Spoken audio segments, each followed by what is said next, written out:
Hola, ¿cómo están? Espero que muy bien.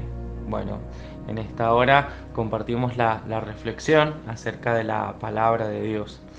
Y en este momento quiero invitarlos a que puedan compartir, que podamos compartir acerca del pasaje de la palabra de Dios en el libro de San Lucas, capítulo 3, versos 7 al 8.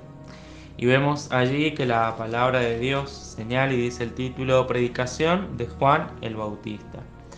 Y decía a las multitudes que salían para ser bautizadas por él: Oh generación de víboras, ¿quién os enseñó a huir de la ira venidera?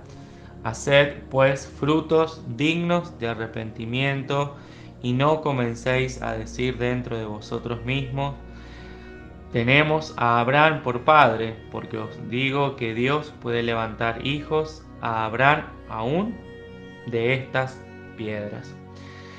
En el Nuevo Testamento, encontramos dos verbos en griegos que expresan lo que es el arrepentimiento. Y esos verbos son metanoeo y metamelomai, ¿sí? Ambos verbos se pueden decir que tienen un significado muy particular y que radica en un cambio total, tanto en el pensamiento, también en la conducta, en la manera de vivir, eh, provocando un completo cambio radical en pensamientos y actitudes con respecto al pecado y también a la justicia. El arrepentimiento debemos saber que es algo que siempre ordena a cada pecador a que abandone su rebelión contra Dios y también en ese abandono pueda buscar la redención en su relación con Dios y de esta manera poder alcanzar el reino de los cielos. Siempre quien es pecador y quien persiste en pecar y quien decide abandonar el pecado debe cambiar de parecer en cuanto a lo que tiene que ver en lo relacionado al pecado y también en lo que se relaciona en cuanto a Dios. Y esto siempre que va a dar como un resultado, ¿sí? Y es que podamos apartarnos del pecado y también acercarnos más a Dios. Podamos cada vez más parecernos más a su Hijo Jesucristo, el cual anhelamos y deseamos que su persona sea formada en cada uno de nosotros. Y concluyendo esta idea inicial, ¿sí? Llegamos a la conclusión de que el arrepentimiento, ¿sí? afecta toda la vida del pecador, ¿sí? Esto lleva a que este cambio radical, a este cambio de parecer, involucre el total apartamiento del pecado para poder acercarnos a Dios. Y de esta manera podemos experimentar un arrepentimiento que nos lleva a poder reconocer nuestra condición y también reconocer a quién le pertenecemos y a quién debemos seguir. En donde es un modo de pensar distinto, en donde es un aborrecer constante del mal. Y por estos pasajes que citábamos, ¿sí? Entendemos que el verdadero arrepentimiento, el verdadero y auténtico arrepentimiento se demuestra en la vida constante mediante frutos. Ahora, ¿cómo se van a evidenciar, esos frutos?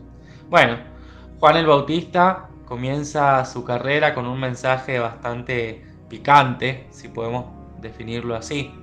Y fíjese que el pasaje que leíamos inicial y luego también vemos en el libro de Mateo capítulo 3, verso 2, donde el mensaje primordial para el hombre es arrepentidos, ¿sí? La predicación de Juan era tan poderosa, tenía una magnitud tan grande, ¿sí? Y señalaba tanto la gravedad del pecado, que las personas que escucharon su mensaje, percibieron la necesidad automática de volverse a Dios y clamar a Él por ese arrepentimiento y reconocer que necesitaban volverse a la presencia de Dios y abandonar una vida de pecado. Y fíjese que luego esto señala: entonces, ¿qué haremos? Y respondiendo les dijo: el que tiene 2 túnicas dé al que no tiene, y el que tiene que comer haga lo mismo. Vinieron también unos publicanos para ser bautizados y le dijeron: Maestro, ¿qué haremos? Él les dijo: No exijáis más de lo que os está ordenado. También le preguntaron unos soldados diciendo: ¿Y nosotros qué haremos? Y les dijo: No hagáis extorsión a nadie, ni calumniéis, ni contentaos con vuestro salario. Esto lo señala la palabra de Dios ahí en el libro de Lucas, capítulo 3, verso 10 al 14. Entonces, si nos hemos verdaderamente arrepentido, debemos tomar la manera de Juan, como Juan lo señalaba, y verdaderamente esto se va a ver reflejado en los frutos del verdadero arrepentimiento. El arrepentimiento ordena, ¿sí?, a que cada pecador, nosotros como pecadores, hayamos abandonado nuestra rebelión y tomemos verdaderamente el camino de la redención mediante la cruz para poder alcanzar el reino de los cielos. Y esto tiene implicancias e implicaciones concretas, prácticas y una conducta en la vida de cada una de las personas, ¿sí? Y para ello Juan respondía y les indicaba que debe existir una prueba de su verdadero arrepentimiento. A veces nosotros creemos que basta con una oración y que todo lo demás lo tiene que hacer Dios, pero no. Hay una demanda, ¿sí? Hay frutos que se esperan de ese arrepentimiento, de ese verdadero arrepentimiento, ¿sí? Y esto se evidencia, ¿sí?, no mediante un mensaje que usted puede estar escuchando en este momento, ¿sí?, no mediante una teoría, no mediante un aspecto teológico o mediante un rito, sino que es una reforma radical, un cambio trascendente, ¿sí?, en donde se sale de una vida centrada en uno mismo, en una vida de egoísmo, en una vida de total deshonestidad, una vida de total descontento. ¿Y qué pasa? Mediante ese arrepentimiento, Dios nos orienta mediante su Hijo Jesús a una nueva experiencia, a una nueva vivencia, a una relación, a un encuentro con Él. Y vemos que estas verdades, ¿sí?, que hablan y que nos afirman acerca de la fe genuina y la fe que salva, se debe manifestar siempre a través de una vida que se aleja del pecado y que produce frutos nuevos. Vemos el ejemplo también de los hombres en Nínive, en la palabra de Dios, y vemos también que es citado allí en el Nuevo Testamento, en el libro de Mateo, capítulo 12, 41, dice que los hombres de Nínive se levantarán en el juicio con esta generación y la condenarán porque ellos se arrepintieron a la predicación de Jonás, y he aquí más que Jonás en este lugar. Los judíos y también, sobre todo los religiosos tenían mayores oportunidades de arrepentimiento. Fíjense que los habitantes de Nínive, vemos ahí que se presentaba el mensaje de la palabra de Dios viviente. Sin embargo, siempre estaba esa resistencia de parte de los judíos para poder arrepentirse de su maldad, de volverse a Dios. Y los ninivitas allí estaban dispuestos en su corazón para arrepentirse, y se vio evidenciado este acto. Dice la palabra de Dios, y podemos ver, dice: y los hombres de Nínive creyeron a Elohim y proclamaron ayuno y se cubrieron de cilicio, desde el mayor hasta el menor de ellos. Cuando la noticia llegó hasta el rey de Nínive, este se levantó de su trono, se despojó de su manto, se cubrió de cilicio y se sentó sobre ceniza, e hizo proclamar y anunciar en Nínive, por mandato del rey y de sus grandes, que hombres y animales, bueyes y ovejas no coman cosa alguna, que no se les dé alimento ni beban agua. Cúbranse de cilicio tanto hombres como animales. Clamen a Elohim fuertemente y arrepiéntanse cada uno de su mal camino y de la rapiña que hay en sus manos. ¿Quién sabe si desistirá Elohim y cambiará de parecer y se apartará del furor de su ira y no pereceremos? Y vio Elohim lo que hacían, como se volvían de su mal camino, y desistió. Elohim del mal que había dicho que les haría y no lo hizo. Bueno, esto lo señala la palabra de Dios en Jonás capítulo 3, versos 5 al 10. Vemos allí cómo el pueblo, los ninivitas, decidieron también arrepentirse y estos fueron frutos, ejemplos que dieron luego, y la misma palabra de Dios lo confirma en el pasaje que leíamos anterior en cuanto al cambio trascendental que se vio en el pueblo de Nínive, que se arrepintieron de sus pecados. Y vemos allí que los habitantes en Nínive, al creer en el mensaje de la palabra de Dios enviado por Jonás, allí se cubrieron de silicio. Y si vemos esta expresión en Medio Oriente, se refiere sobre todo a una persona que experimenta un sentimiento interior y lo exterioriza. Este tipo de vestidura se usaba como señal de duelo y de arrepentimiento. Ese arrepentimiento penetró todas las clases sociales, desde el mayor hasta el menor. Y uno de los versos claves en esta historia es el número 8, que dice la palabra de Dios en Jonás 3:8. Clamen a Elohim fuertemente y arrepiéntanse cada uno de su mal camino y de la rapiña que hay en sus manos.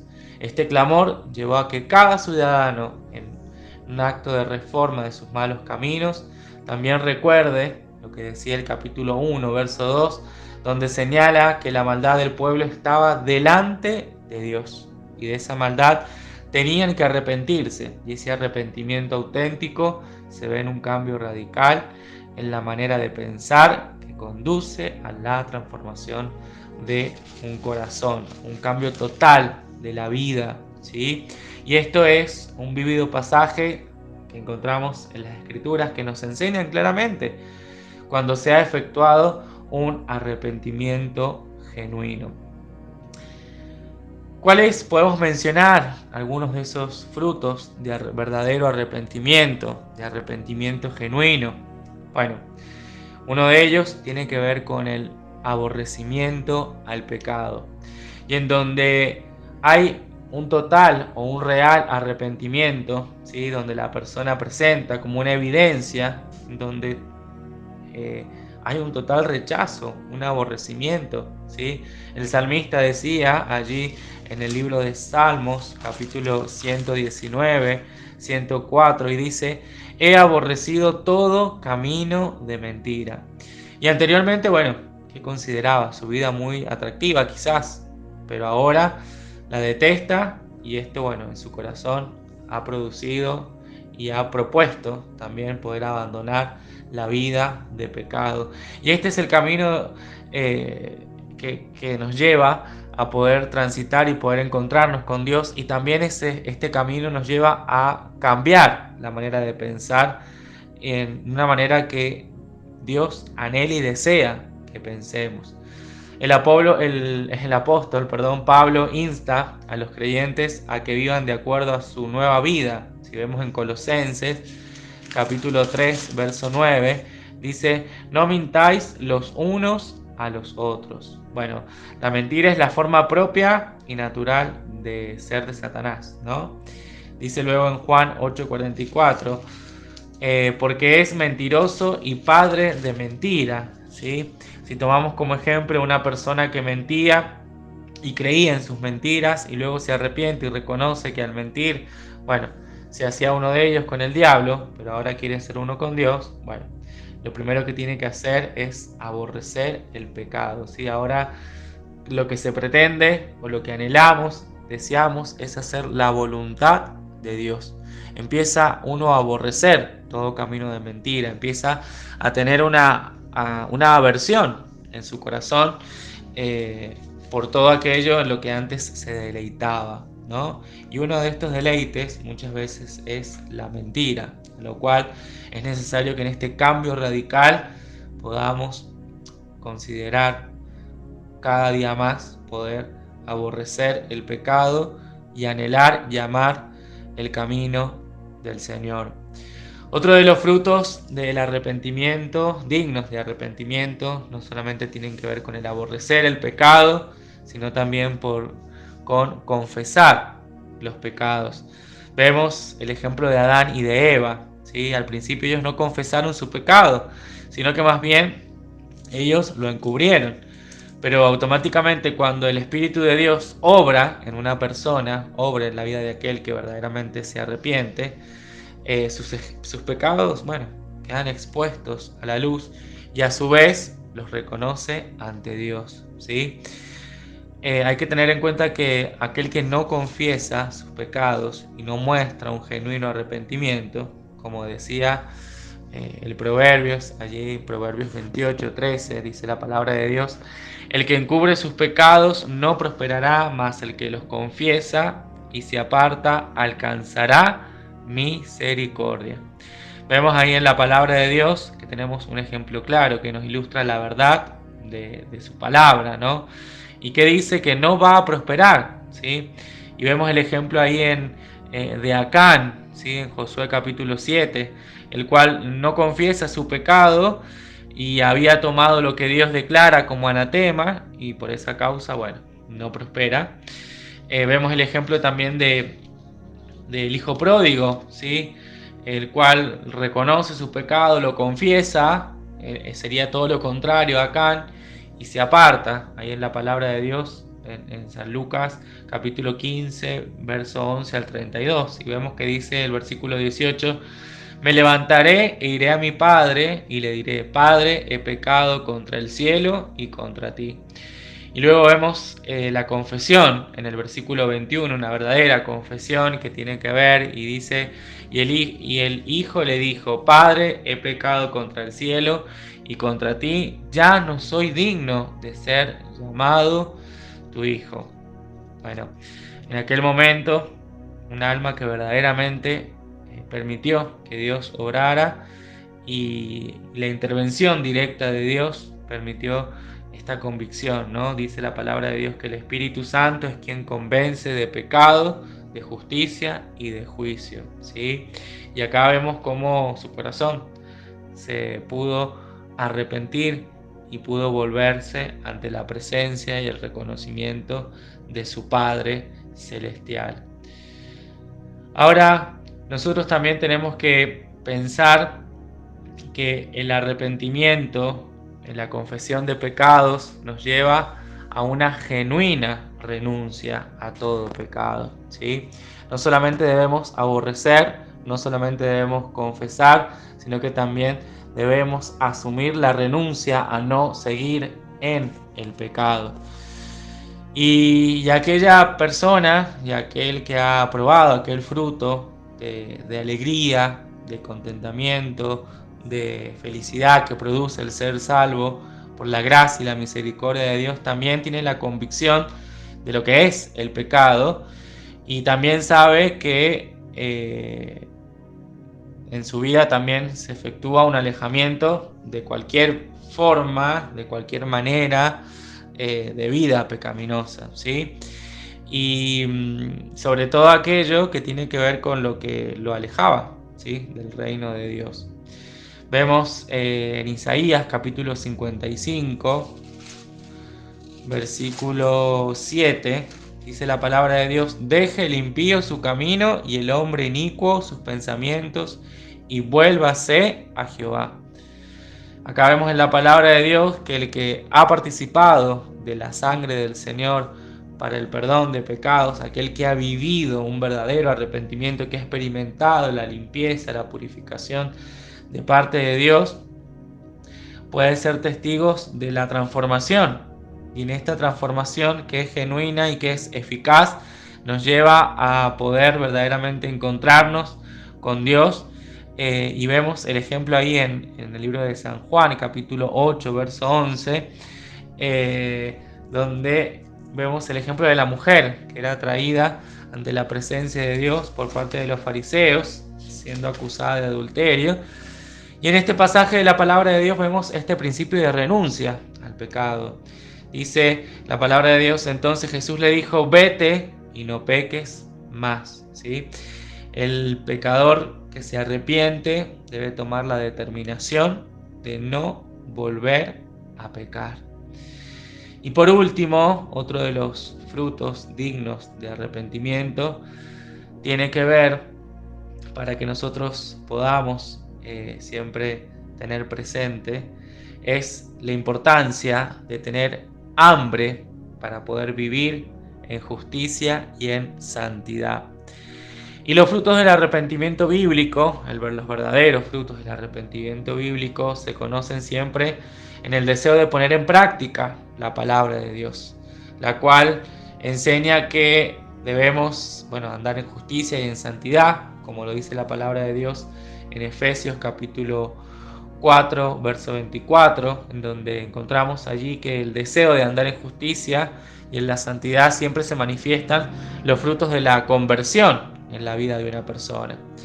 Dice la palabra de Dios en Tito, capítulo 2, verso 11 al 12, porque la gracia de Dios se ha manifestado para salvación a todos los hombres, enseñándonos que renunciando a la impiedad y a los deseos mundanos, vivamos en este siglo sobria, justa y piadosamente.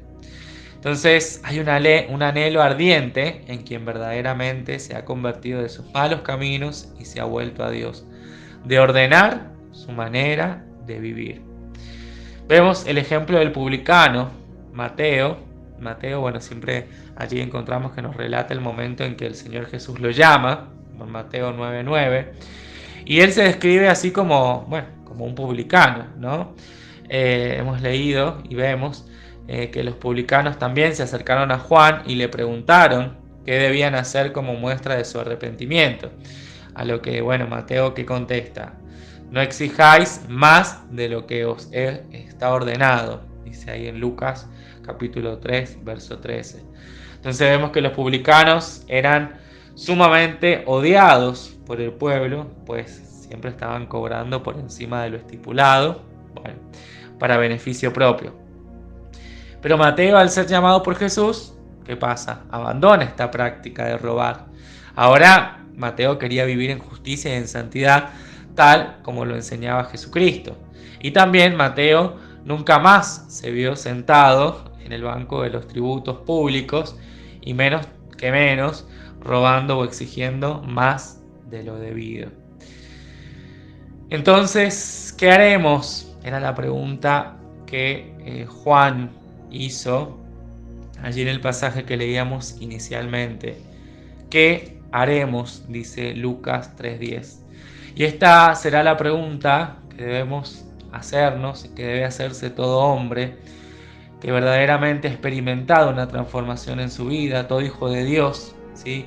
Que quizás está y no está en el camino y que desea verdaderamente manifestar un genuino arrepentimiento, un genuino fruto de arrepentimiento.